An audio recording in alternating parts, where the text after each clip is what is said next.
That's all trip. இது ஒரு auto மற்றும் கேப் புக்கிங் ஆப். டிரைவருக்கும் பேசஞ்சருக்கும் நடுவில் இந்த ஆப் இருந்துட்டு ரேட்டை தீர்மானிக்காம டிரைவரே ரேட்டை தீர்மானிக்கலாம். பேசஞ்சரும் அவங்க அர்ஜென்சியை பொறுத்து முடிவு எடுத்துக்கலாம். கீழே டிஸ்கிரிப்ஷன்ல இருக்க லிங்கை கிளிக் பண்ணி தட்ஸ் ஆல் ட்ரிப்பை டவுன்லோட் பண்ணி.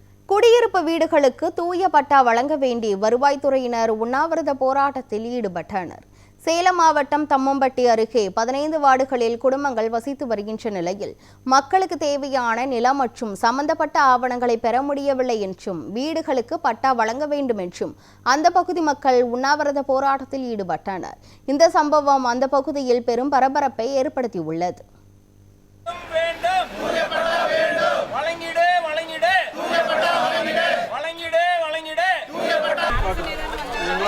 எடுக்க முடியல.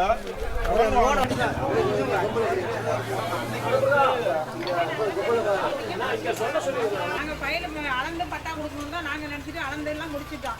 இப்ப அரசு நிலன்னு வரதுனால அதுக்கு இன்னைக்கு நான் அனுப்பி விட்டுருவேன். அது வந்தாலும் நத்தமா மாறி வந்தோன்னா யார் யார் கையில பட்டா வச்சுருக்கீங்களோ அவங்க பேர்ல பட்டா கணக்குல ஏற்றி கொடுத்துருவேன். மேரப்பட்டி பேரூராட்சி இங்க 15 வார்டு இருக்குது. இந்த 15 வார்டுல எங்க வார்டு 7, 13, 14, 15 இந்த 4 வார்டுலையுமே கிட்டத்தட்ட 100 வருஷமா பொதுமக்கள் குடியிருந்து வராங்க. கிட்டத்தட்ட 870 குடும்பம் இருக்கிறோம். அதுல குடியிருக்கிறது எல்லாருமே ஆரம்பத்திலிருந்து குடியிருந்துகிட்டு இருக்கிறதுல வீட்டு வரி ரசீதி போட்டுட்டு இருக்கிறோம். அதுல பெரும்பகுதியான ஆட்கள் குடிநீர் கனெக்ஷன் வச்சிருக்கிறோம், இபி கனெக்ஷன் வச்சிருக்கிறோம். நீண்ட நாளா நடந்துகிட்டு தான் இருக்குது. அப்படி நடந்துகிட்டு இருக்கும் போதும் இப்ப இடையில கிட்டத்தட்ட ஒரு வருஷத்துக்கு முன்னாடி இது அரசு நிலம்னு மாத்திருக்காங்க.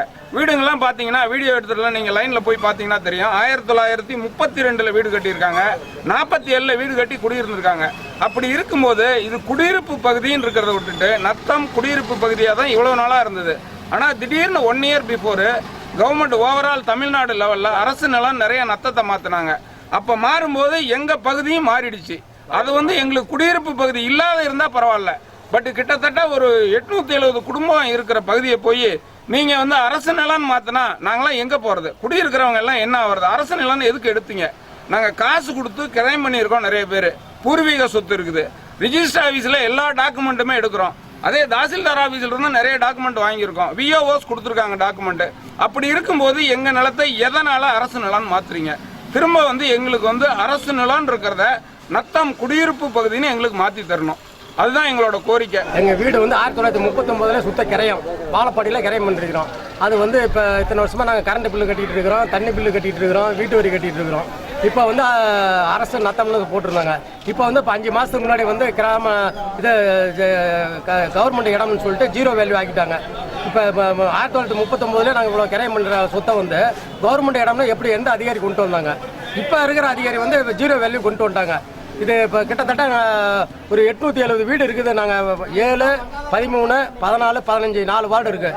இந்த 4 வார்டில் கிட்டத்தட்ட ஒரு 2000 ஓட்டு 3000 ஓட்டு மக்கள் ஜனத்தொகை இருக்கிறோம். இப்போ 40, 70, 80 வருஷமாக இது மாதிரி நாங்கள் குடியிருந்துட்டு இருக்கிறோம். கரண்ட் பில்லு கட்டிடுறோம், இது பண்ணிட்டு இருக்கோம். திரும்பி அரசு இடம்னு மாற்றிட்டாங்க. 0 வேல்யூ கொண்டு வந்துட்டாங்க. இப்போ நாங்கள் எந்த எதுவுமே நாங்களால் ஒரு பேங்கில் அடமானமோ ஒரு கடனோ யார்கிட்டமே தண்ணி மாதிரி கடனோ கவர்மெண்ட் கடனோ வாங்க முடியல, இது பண்ணல. இப்போ இருக்கிற அதிகாரிங்க 0 வேல்யூ பண்ணிவிட்டாங்க.